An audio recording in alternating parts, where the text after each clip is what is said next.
pretended to be asleep. He had reckoned that once he heard her snore, he could get closer to Avery. He needed to be closer. Her moaning was enough to drive him mad. Shit. It didn't take much to become aware that Avery Castle was fucking herself. And she was doing a damn good job of it, too.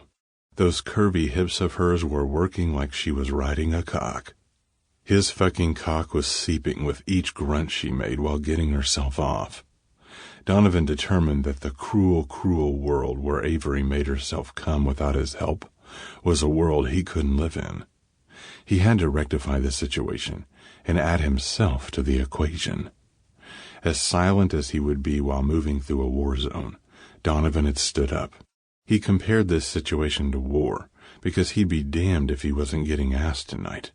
This was the highest insult he'd break her off, and she'd be screaming her desire and stamping pussy juice on his cock by dawn. Now, he stood at the thick satin drapes. He'd sneezed, and of course, she hadn't noticed. Good thing, because with her going at it, he was moments from pulling out his own cock to beat at it too. Shit, he was found out. Avery had stopped working her pussy. She glanced around frantically. In the dark, her eyes widened when she noticed him. So very close. He gave a salute. She stammered, "What are you doing?" He came from the shadows. "Waiting for you to finish fucking yourself. You good and ready for me now?"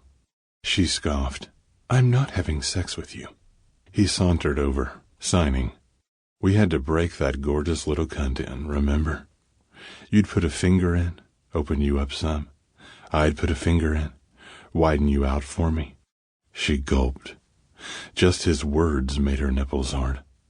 They grated against her cotton camisole. It irritated them, and they preferred a softer caress. Avery sat up, snapped her legs shut, and pulled up her sleeping bag. So it was going to be like that. A game of cat and mouse it would be then. Donavan gripped the end of the sleeping bag and flicked his wrist until she was exposed to him. Damn. The ugly little shirt of hers didn't look so bad when it was shoved up around her hips. "Can I?" He asked for her hand. "What?" She held it out in confusion. He sniffed like an animal at her fingers before giving her trembling fingers a good lick. "Keep fucking you for me, little bird." "No." "You used to be good at being bad." He crouched down. "I was in your room one night. Your legs were wide open. No panties. You placed your fingers on your pussy lips and widened them for me, just as your dad knocked on the door. I distinctively recall you were a virgin, too. You were begging me to pop that cherry for you." "We aren't dumbass kids anymore, Donavan," she murmured. He was knocking. "You were flicking your clit. You did that just now, right?" "Donavan!" "Like you were playing the fucking cello with your pussy." He knew she liked him like this.